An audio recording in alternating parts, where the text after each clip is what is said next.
Hello everyone. Today we want to invite you to reflect with us a fundamental question. How are we educated to inhabit this world?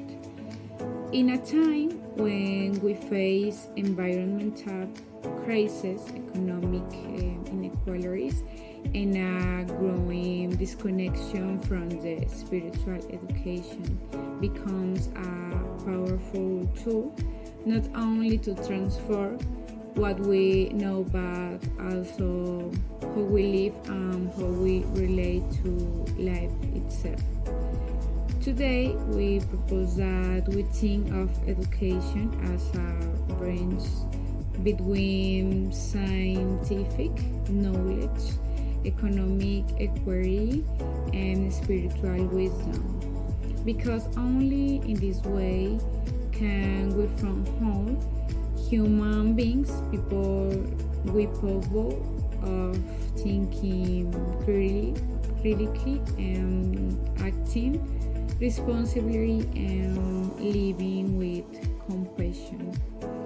Educating to inhabit the world isn't just about teaching content, it is about teaching how to live with purpose, with humility, and with love for everything that surrounds us.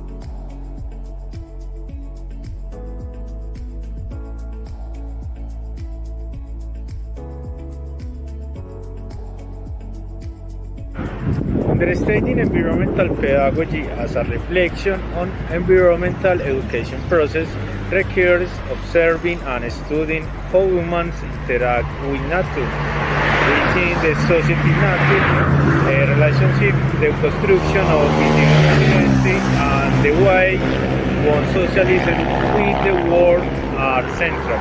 It is a relationship between culture and ecosystem and revolutionary dimension for the future and challenger that breaks down barriers between class, social groups, regions and countries and proposal for education. For Martin Buber, there are two fundamental word pairs and language that enable socialization with the world, including nature, I thought, and I eat. Thinking about how human relate to nature is at the same time answering the question of what to do and how to improve educational process and environmental conservation practice.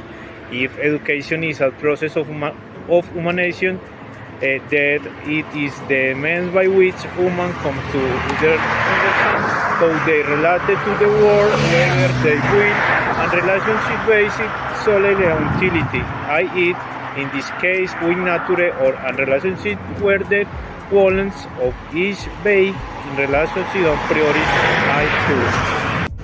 The first sphere involves human action aimed at preserving nature and model of sustainability ensured through environmental education for current and future generations. It is the formation of an ecological culture guided by moral principles and ethical values. Hence, this type of relationship is referred to as an environmentalist practice. The goal of environmental education, as with any educational practice, should be to overcome the utilitarian mindset that humans often have toward nature. It should foster a kind of human solidarity expressed through relationships based on ethical and moral values, rather than on what is useful in a selfish sense. Well, as a conclusion, educating to inhabit the world involves much more than transmitting knowledge. It means shaping human beings who are aware of their connection to nature, economically responsible, and guided by ethical and spiritual values. Only by integrating sense, social justice, and sacred view of life can we will add more just sustainable and human future. Pedagogy then proposes educating people to recognize their independence within